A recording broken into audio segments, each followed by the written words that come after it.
Bonjour à tous, aujourd'hui nouvelle vidéo sur la chaîne Le Garage PTS, vidéo qui va revenir aujourd'hui sur la Ford Focus de deuxième génération. On en a fait une il y a une paire d'années sur ce même parking, c'était une Focus 1,8 litre TDCi et là aujourd'hui on a le privilège d'essayer une Focus de deuxième génération, un modèle relativement rare puisque c'est une 2,16 litres soupape essence 145 chevaux, donc c'est pas un moteur qu'on va trouver tous les jours. Je sais pas s'il y a beaucoup d'essais sur YouTube de cette voiture parce qu'en France voilà, quasi introuvable, très difficile à trouver cette voiture.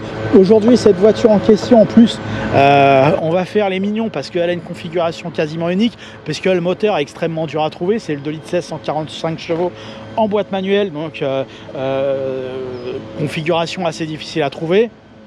Finition Ghia, donc le troisième niveau de finition sur 4 disponible sur la Focus 2 phase 1. Elle a le toit ouvrant et donc ça c'est le petit truc en plus, la petite exclusivité de cette voiture. Alors vous me direz ça fait pas grand chose, ça reste une voiture de base, une voiture populaire, mais moi j'aime bien les voitures de base, les voitures populaires, j'ai toujours aimé ça, j'aimerais toujours ça. Là aujourd'hui c'est une pure voiture d'occasion, un jour cette bagnole là peut-être qu'elle sera collector juste parce que les amateurs de Ford verront le petit détail du toit ouvrant, le petit détail de l'aileron arrière.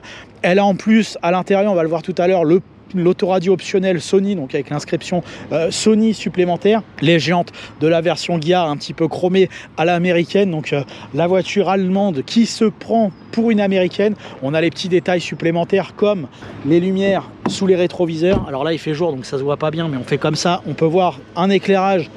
Chez BM, on n'a rien inventé avec cette voiture, les chromes sur la calandre. Alors, il est vrai que la Focus 2 phase 1 avait un style assez passe-partout. Elle était assez classique, assez basique dans son design. On avait ce qu'ils appelaient le Edge Design, donc avec des formes un petit peu triangulaires, etc. Ça faisait ni moderne, c'était un peu particulier je trouve. Aujourd'hui c'est très passe-partout, c'est une voiture qui a de la personnalité on va dire quand elle est sortie, ni moche ni belle, mais en tout cas elle avait des détails esthétiques qu'on trouvait pas particulièrement sur les voitures, comme ces feux arrière tout en longueur et tout en hauteur disposés sur le haillon, donc c'était vraiment très haut. Donc c'était une originalité esthétique sur cette voiture. La partie latérale ne présentait aucun intérêt particulier, c'était une masse assez ronde avec quelques détails supérieurs sur les versions Ghia, comme je disais tout à l'heure, ces fameuses jantes au look chromé, ainsi que les logos Ghia sur les ailes avant. On avait les détails avec les rétroviseurs lumineux et la face avant, elle était dans le style Ford. Elle était assez anonyme, mais en même temps avec un style propre à Ford, avec ces phares d'une forme particulière qu'on a retrouvé aussi sur les C-Max de première génération, les Mondeo 2 également. La calandre chrome de plastique recouvrant cette voiture avec ce logo qui permettait l'ouverture du capot. J'ai toujours trouvé ça étonnant sur ces voitures là, et en plus cette voiture elle est équipée, donc c'est pas les phares au xénon qu'on a ici, mais les phares ont une forme un peu particulière, c'est également des phares extrêmement rares. C'est l'éclairage de virage qui a été pris en option par le premier propriétaire de cette voiture, donc il s'est fait plaisir sur le catalogue. On a quasiment tout de la Focus Ghia donc c'est une version qui est déjà bien équipée, la Ghia, mais en plus le premier propriétaire a mis pas mal d'options dessus. Il a pris les peintures métal évidemment, les phares avec l'éclairage de virage, le toit ouvrant, l'aileron accessoire Ford, les radars de stationnement, l'autoradio Sony. Malheureusement il n'a pas pris le cuir ni les grosses jantes, mais bon il a pris beaucoup de choses quand même, donc un ensemble assez original et audacieux à l'époque sur l'achat de cette voiture étant de 2007. La Focus de deuxième génération est sortie en 2004, elle a eu son restylage en janvier 2008 avec des feux avant légèrement retravaillé. C'est essentiellement la face avant qui était retravaillée. Une petite partie du tableau de bord également était un petit peu différente. Donc il y avait quelques petites choses qui étaient différentes. C'est une voiture qui était concurrente des Mégane 2, des 307, un petit peu sur la 308 aussi, parce qu'ils étaient en génération très légèrement en écart sur 3 ans. Et elle a également concurrencé la C4 première du nom chez Citroën. Et puis après c'était l'Astra H, je crois, de mémoire, parce qu'ils ont tellement eu de lettres que là j'ai un petit trou de mémoire, mais il me semble que c'était l'Astra H également, et la Golf 5. Donc ça c'était le gros du marché de la compacte en ce milieu des années 2000. Et donc cette Focus avait un style à la fois classique mais à la fois proprement Ford, donc reconnaissable entre mille. C'est assez étonnant comme particularité. Et donc elle succédait également à la Focus 1 qui, elle, pour le coup, avait eu, quand elle était sortie, un vrai bouleversement esthétique. Elle était vraiment différente et beaucoup moins fade, on va dire, que cette voiture. La Xara à l'époque de la Focus 1 était beaucoup plus fade en termes de style, alors que la C4 était bien mieux en termes de style quand elle est sortie par rapport à cette Focus. Donc on peut voir, c'est un exemple et pareil pour la Mégane 2. C'est un exemple parmi d'autres qui prouve que cette Focus a eu un style un peu plus conventionnel par rapport à son aîné. La Focus 3 a corrigé un petit peu le style avec un retour à plus de personnalité. Donc voilà, après en termes de style, c'est on n'aime pas, peu importe. Moi je suis pas un grand fan, mais au moins elle a le mérite d'avoir un petit truc bien à elle, bien Ford à elle.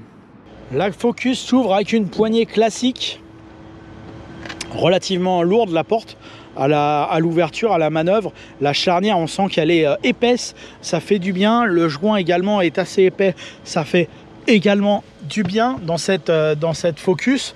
La finition Ghia, comme ici, est équipée d'office de ce velours très compliqué à entretenir. C'est assez chiant de ce côté-là, c'est assez dommage. L'aspect esthétique est plutôt sympa. Le siège, par contre, c'est pas le plus confortable de la catégorie. Il est assez long, mais il est très étroit, je trouve. Dans une 307, on est mieux installé, très clairement. Le siège dans la Peugeot est plus enveloppant, il est plus large, plus gros, plus confortable, un peu plus mou. Là, il a une certaine fermeté. Voilà, il va plaire à certains, pas à d'autres. Je pense que c'est vraiment pas le meilleur siège de la catégorie. De la même façon, les baquets sur les côtés sont assez pauvres, hein. Ils sont pas très généreux. Voilà, donc c'est une critique assez nette, on va dire, des sièges à l'avant de cette voiture. La position conduite, quant à elle, elle est plutôt correcte. On va trouver une position de conduite assez facile puisque le siège et le volant se règlent en tous sens. Donc ça, c'est plutôt bien de ce côté-là. C'est un bon point pour cette voiture. Le dessin de la planche de bord est également un peu comme à l'extérieur, propre à son style, mais d'un autre côté assez conventionnel, assez classique. Vous connaissez le peu d'amour que je porte à ces espèces de chrome de plastique qui sont à la mode depuis 25 ans maintenant sur les voitures. Là, on était en plein dedans sur cette Focus. Bon, ça apporte le style que ça apporte. J'en suis pas particulièrement fan. Ils ont le mérite, de manière générale, à être assez endurant en termes de peinture, donc on va pas lui reprocher ça. Le bois de plastique qui recouvre cet élément, c'est pas non plus du meilleur effet, mais la Focus Ghia a été dotée de cet accessoire. Optionnel, on avait l'autoradio Sony comme ici, qui avait le plaisir de nous offrir le Bluetooth et le MP3. C'était la folie furieuse en 2007 d'avoir le MP3, le Bluetooth dans sa voiture, qui plus est dans une simple Focus. Sur la version Ghia, on avait droit à la climatisation automatique. Quand on avait la Trend ou la base, on avait une clim manuelle qui était beaucoup moins esthétique que cette clim bizone, et on n'avait pas ce bois qui rendait un plastique de tableau de bord gris clair un peu moche comme ça. C'était pas fou. Sur les Focus Ghia, on a le privilège d'avoir le pare-brise chauffant. Donc si j'appuie, alors là il faut peut-être que le contact soit, enfin la moteur soit démarré, mais si j'appuie ici, une petite loupiote s'allume, et là vous avez votre pare-brise chauffant qui s'allume. Et là, je sais pas si on le voit à travers la caméra, mais on voit des petits traits comme ça, et c'est un pare-brise chauffant à la même manière qu'un pare-brise arrière. Donc c'est très facile et très agréable à utiliser en hiver quand on est dans des région assez froide. Après, on avait une prise 12 volts classique, on avait une boîte manuelle à 5 rapports sur cette voiture, porte, gobelet, petit accastillage de plastique Focus que je n'avais pas vu, qui est cassé. Je pense que c'est le logo de coffre arrière. Ensuite, la Focus, la panoplie d'équipements, c'est phare automatique, c'est rétroviseur rabattable sur la porte, les 4 vitres électriques, les rétro électriques, le régulateur de vitesse, l'ordinateur de bord, phare essuie-glace automatique. Ça, c'est le standard. Le toit ouvrant sur la Focus, il est pas très grand. Le toit est assez arrondi sur la voiture, donc malheureusement, on peut pas faire grand chose en termes de taille de vitre. C'est pas très grand pour un toit ouvrant. C'est un petit peu dommage, mais bon, moi, c'est les voitures toit toit ouvrant, c'est obligatoire pour moi, c'est un kiff principal. Et pour revenir sur des choses plus classiques et plus conventionnelles, le compteur de vitesse est très traditionnel, on ne va pas être perturbé. Le compte-tours sur la partie gauche avec une zone rouge qui va quasiment nous emmener à 7000 tours quand on va pousser les rapports tout à l'heure sur l'accélération. La température à 90 en plein milieu, donc de 60 à 120. La jauge à essence qui va descendre assez vite, c'est le deuxième petit cercle sur la droite. Consommation sur ces 2 litres entre 8,5 et 10 en fonction de comment vous allez conduire, donc c'est assez gourmand en carburant. Graduation à 240 km/h du compteur, et là vous avez l'inscription porte conducteur ouverte, donc vous avez un petit ordinateur de bord classique qui va vous donner les autonomies, la conso moyenne ou diverses informations de problèmes pouvant s'affairer sur votre voiture, mais ça reste des voitures globalement assez intéressantes du point de vue de la fiabilité. Et donc la position de conduite de cette Focus, grâce au siège réglable en tous sens, elle est plutôt pas mal. Bon, le siège pas exceptionnel, mais bon, on va dire que ça reste correct. Je suis limite en gêne sur le genou droit, le genou gauche respire bien, on est rassuré. La visibilité, que ce soit dans les rétroviseurs ou les vitres, elle est plutôt plus que correcte. La surface vitrée latérale est assez généreuse, et pareil pour la surface vitrée arrière. Donc l'ensemble visibilité est également plutôt bon. La coudoir est bien placée de chaque côté. Donc ça risque d'être un voyage quand même globalement assez agréable, malgré le siège avant un peu moyen. On va voir ce qui se passe à l'arrière.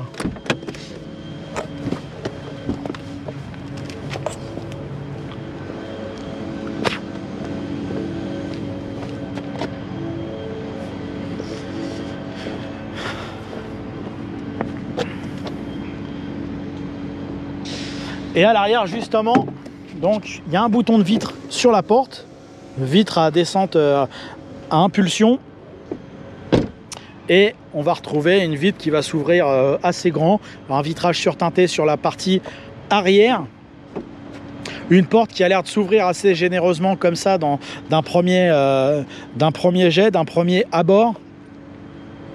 Donc l'accès plutôt il y a peut-être une petite courbure un peu importante au niveau de la tête. Le siège est beaucoup plus mou à l'arrière qu'à l'avant. J'ai l'impression d'être assis à la même hauteur, peut-être même un peu plus bas à l'arrière qu'à l'avant.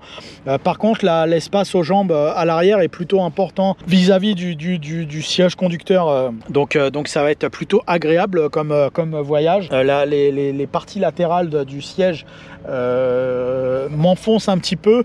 Enfin, elles sont un peu surélevées, donc j'ai l'impression d'être un petit peu enfoncé. Donc à 4, ça va être plutôt agréable de voyager dans cette voiture. Non, il n'y a pas grand chose à reprocher. Il y a une bonne garde au toit, malgré la présence du toit ouvrant qui vous fait baisser un petit peu le ciel de pavillon, avec la lumière qui est placée d'une manière un peu particulière. Ça, c'est à cause du toit ouvrant. Il faut bien passer son mécanisme. On peut voir que ça fait une petite, enfin, je sais pas que ça se voit à la caméra, ça fait une petite descente. Donc non, c'est très correct. Par contre, à l'arrière, le seul rangement qu'on va retrouver, c'est cette petite trappe au centre. Les panneaux de porte, on peut voir qu'ils sont à poil, hein. Il y a juste un double haut-parleur et le bouton de vitre. Sinon, il n'y a pas de cendrier, pas de porte-gobelet, il n'y a rien du tout. À l'arrière, on n'a pas soif, on n'a pas envie de fumer. Donc voilà, on fait rien de tout ça. Ah, par contre, la remontée n'est pas à impulsion, hein. Il faut rester appuyé sur le bouton. Et notre coffre, également assez lourd par contre, hein, le coffre, hein, franchement. Il dégage un coffre assez généreux, assez carré dans sa taille, un seuil de chargement pas trop haut, donc ça va, c'est assez correct. Par contre, une malle arrière qui est assez lourde à ouvrir, hein, par rapport à d'autres modèles, hein, exemple la 307. Donc c'est tout à fait correct. Banquette rabattable de tiers 1 tiers, 3 appuis-tête. On va tout de suite prendre les mesures. Les mesures vont nous offrir une longueur de aux jambes dispo. Non, ça peut pas faire 99 cm, c'est impossible. C'est plus raccord, on a 60 cm, c'est généreux, hein, presque 61 cm. Franchement, c'est généreux pour cette voiture. On a 1,35 m en largeur.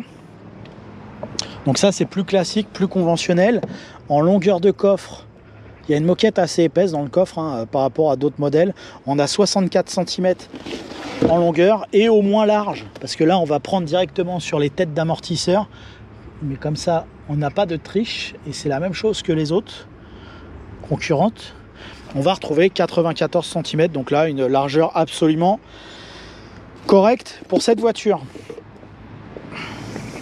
Donc la Focus, le capot avant s'ouvre avec la clé de contact. Il nous dégage donc un moteur 2 litres 16 soupapes, 145 chevaux, 4 cylindres, une mécanique très conventionnelle, très classique, à chaîne de distribution. La boîte manuelle est à 5 rapports. On va voir tout de suite si l'agrément de conduite est digne d'un 2 litres 16 soupapes sportif ou si c'est une arnaque et c'est un 2 litres 16 soupapes de piètre qualité.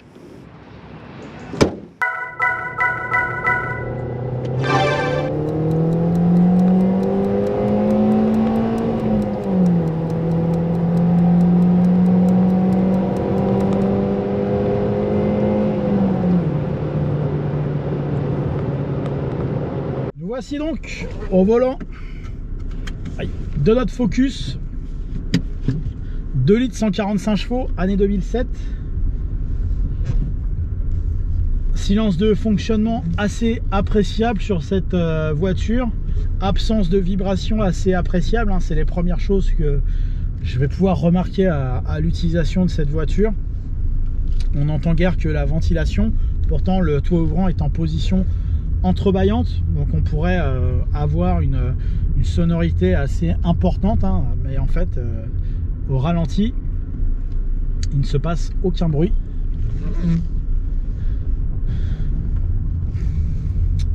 Les bruits de roulement sont également bien maîtrisés sur ces premiers mètres et le confort assez correctement maîtrisé également, pas de bruit de plastique. Le siège est cependant assez ferme et le bouchon me gagne à l'instant T avec un nombre de voitures et un mec sympa, c'est bien, merci monsieur ou madame ou autre, je ne sais pas. Un petit roulis de circonstance hein, dans ce premier rond-point et les premiers mètres laissent apparaître un moteur qui n'a pas l'air d'être le plus nerveux du monde. À voir sur les phases d'accélération que je n'ai pas encore fait, que vous avez vu. Et ça me semble pas être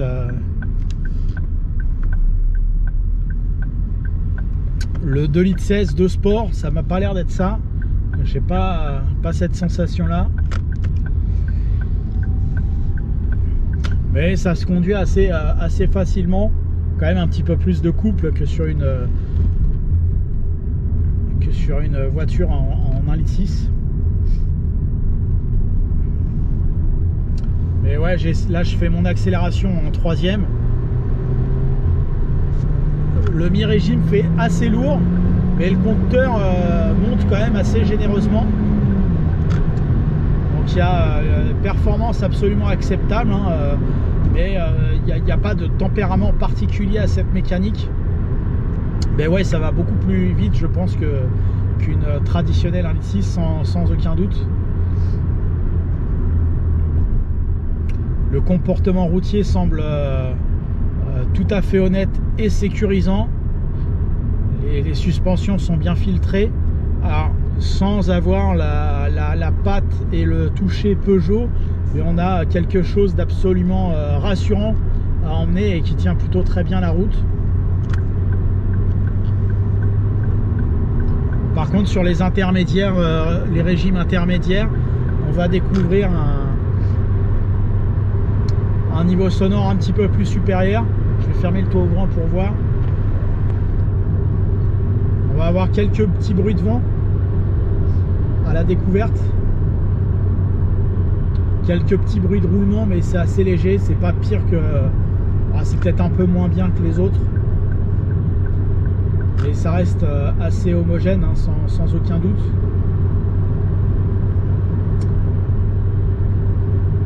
Le 2 litres 16 sur une Mégane 2 est plus hargneux. Il est un peu moins sur cette Focus. Sur la 307, le 2 litres 16, faut fonction de l'année, les 143 sont un peu mieux réglés que les 138. Le 138 il sera un peu plus creux que celui-là. Il n'a pas de réel tempérament, de réelle personnalité ce moteur, mais il monte quand même. On voit que le compteur de vitesse monte quand même assez nettement. La voiture est assez lourde, hein. On sent l'ensemble des choses. Le coffre arrière, la porte, les matériaux font assez cossu. Donc ça se ressent. Donc, mais malgré tout, c'est pas un moteur qui exprime un caractère particulier. Il marche bien, mais il est assez effacé.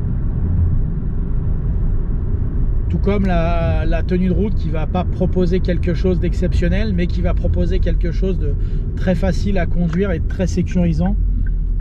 Et malgré tout de meilleur goût à mon avis que l'ensemble de chez VAG.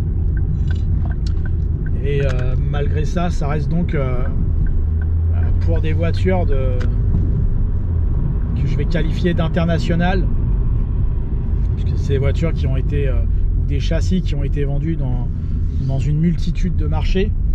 Et ben malgré ça, on arrive à faire des autos avec un petit peu plus de caractère que chez VAG ou que chez les Coréens ou Toyota.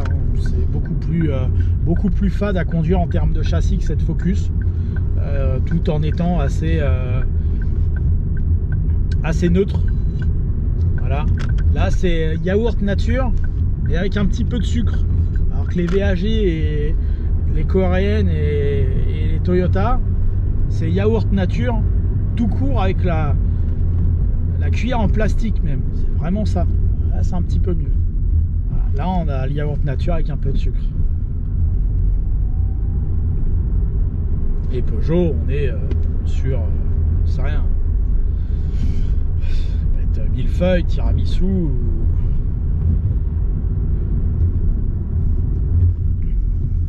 baba au rhum pour les plus foufous d'entre nous. Freinage, pareil, pas de critique particulière. Commande de boîte, pas de critique particulière. C'est peut-être même assez avantageux en commande de boîte. Il y a une certaine rapidité et un levier de vitesse assez court à emmener.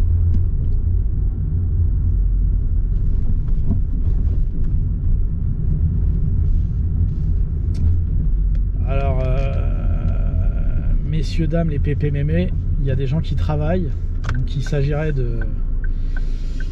On vous aime bien, mais il faudra accélérer les rythmes. Il y en a quelques-uns qui ont besoin de faire un para. On embrasse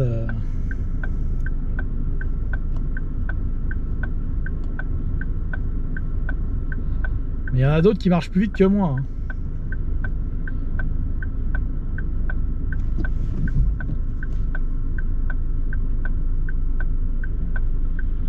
Bon, allez, vous battez pas. Allons-y. Allez-y. Allez-y, allez-y, allez-y. On y va. Ouais, il y a un mi-régime. Il y a un mi-régime quand même correct. Ça va.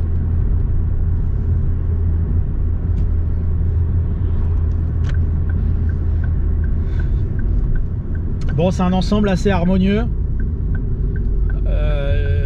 Finalement,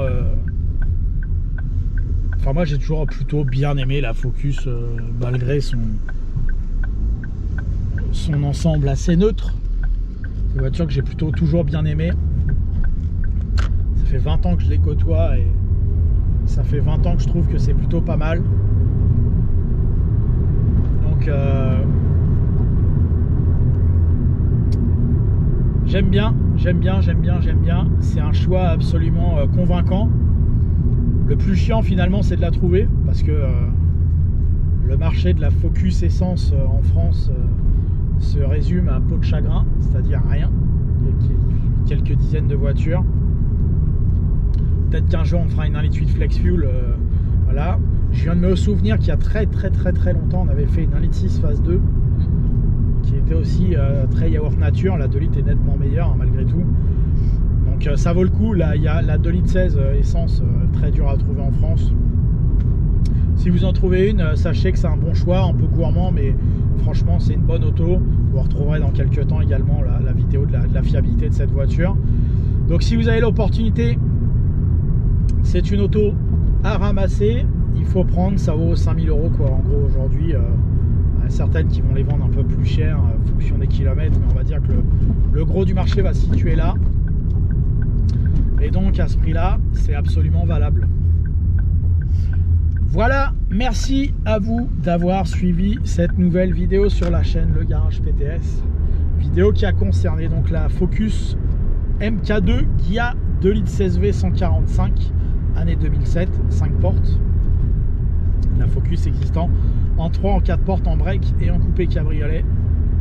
Là c'est la 5 portes, la classique. Merci encore pour votre fidélité. N'hésitez pas à vous abonner, à aimer, à commenter Le Garage PTS, Facebook, YouTube, Instagram. Merci à vous, à bientôt.